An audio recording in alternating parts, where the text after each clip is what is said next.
আসসালামু আলাইকুম। আশা করি আপনারা সবাই ভালো আছেন। আমি আল্লাহর রহমতে সুস্থ আছি, ভালো আছি। তো গত সপ্তাহে গত বৃহস্পতিবারে আমি ধানমন্ডি গিয়েছিলাম আমার মায়ের সাথে কিছুদিন কাটানোর জন্য। তো ওই একই টাইমে আমি গিয়েছিলাম বৃহস্পতিবারে, তো বৃহস্পতি, শুক্র, শনি, রবি এই 4 দিন যাবৎ আমাদের বাসার ঠিক পাশেই রবীন্দ্র সরোবরে নবান্ন উৎসব চলছিল। বেসিক্যালি নবান্ন উৎসব বলতে আমাদের মাথায় যেটা আসে বা আমরা ছোটবেলায় স্কুলের বইয়ে যেরকমটা পড়েছি সেরকম কিছুটা ছিল, বাট অতটাও না। যে আগে যেরকম দেখা যেত যে গ্রাম দেশে চাচিরা বা খালা ফুপুরা এরা সবাই আর কি নিজেরা ঘরে বসে পিঠা টিঠা বানাচ্ছে, তো এইখানেও পিঠা ছিল, ঠিক পিঠা বানানোটা ছিল না। সো এটা এক্স্যাক্টলি বলা যাচ্ছে না যে পিঠা বানাতে দেখা হচ্ছে। মূলত এখন তো হেমন্ত, শীত শীত এখনো পুরোপুরি আসেনি ডেট অনুযায়ী, বাট হেমন্তের শেষ প্রায়, বা বলা যায় যে শীত চলে এসেছে।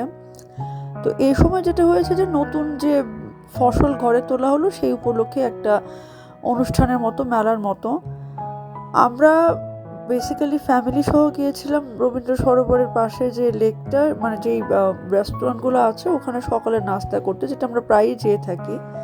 তো নাস্তার পাশাপাশি যে ওই যে রদ দেখা কলা বেচার মতো এটা যে কয়টা স্টল ওপেন ছিল, সকাল 7টা থেকে রাত 9টা পর্যন্ত ওপেন থাকার কথা, বাট আমরা যখন গিয়েছিলাম তখনও কিছু স্টল ওপেন হয়নি। আর মেলার মূল আকর্ষণ বা যেটা মনে হলো আমার কাছে, যে আমাদের জন্য পিঠা ছিল, বাট আয়োজকদের জন্য বোধহয় ওই যে কনসার্ট বা অন্যান্য ওই যে নাগরদোলা ছিল ছোটোখাটো, এগুলোই হয়তো মেলার মতন একটা আয়োজন তারা করেছিলেন। ওইটুকুই ওদের জন্য মেইন অ্যাট্রাকশন ছিল।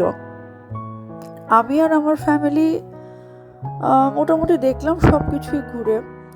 এরকম প্রোগ্রাম এখানে আগেও আরও হয়েছে, যেটাতে আমার ফ্যামিলি, আমার মা, ভাই, বোন তারা বারবার গিয়েছে। আমি সাধারণত শহরের ভিতরে এই ধরনের অনুষ্ঠান নিয়ে ব্লগ টক করি না, তো এবার মনে হলো করি, বিকজ শীতকালীন যে দেশীয় পিঠাগুলো এটা বরাবরই আমার কাছে খুব আকর্ষণীয়, খুব ইন্টারেস্টিং একটা ব্যাপার বা একটা বিষয়, এবং আমি এমনিতেই খেতে খুব পছন্দ করি। তো শীতকালীন পিঠাগুলো আবার আমার একটু বেশি পছন্দ। শীতকালটা এমনিতেই আমার ধারণা অনেকেরই খুব পছন্দের সময়, আমার তো ভীষণ পছন্দের সময়। শীতকালটা আমি বোধহয় অনেক বেশি এনজয় করি, আর আমি সকালে উঠতে পছন্দ করি বলে আরও বেশি এনজয় করার সুযোগ হয় আলহামদুলিল্লাহ।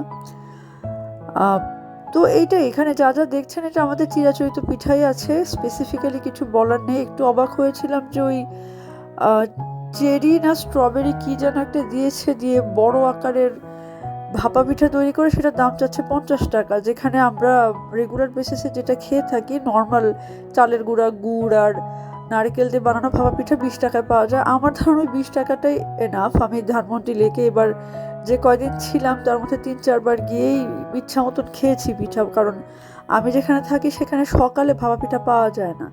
আর শীতের সকাল সকাল ধোঁয়া ওঠা ভাপা পিঠাটা আমার কাছে মনে হয় যে শীতের কয়েকটা খুবই আকর্ষণীয় জিনিসের মধ্যে একটা।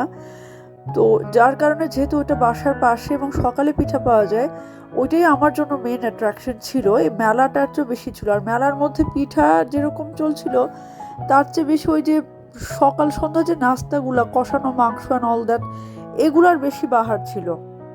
শুরুর দিকে সোনারগাঁয়ের যে স্টলটা দেখালাম, ওই স্টলটা অ্যাকচুয়ালি সোনারগাঁ থেকে এসে যারা বিভিন্ন ধরনের যে মিষ্টি খাবার, দেশীয় মিষ্টি খাবার বানাচ্ছে, শুকনা খাবার বা জিলাপি তৈরি করছে গুড়ের, ওইটা আমার কাছে সবচেয়ে আকর্ষণীয় স্টল ছিল। আমি নিজেও বেশ কিছুটা গুড়ের জিলাপি কিনেছিলাম এবং বেশিরভাগটা একাই খেয়েছি, বিকজ আমার খুবই পছন্দের জিনিস।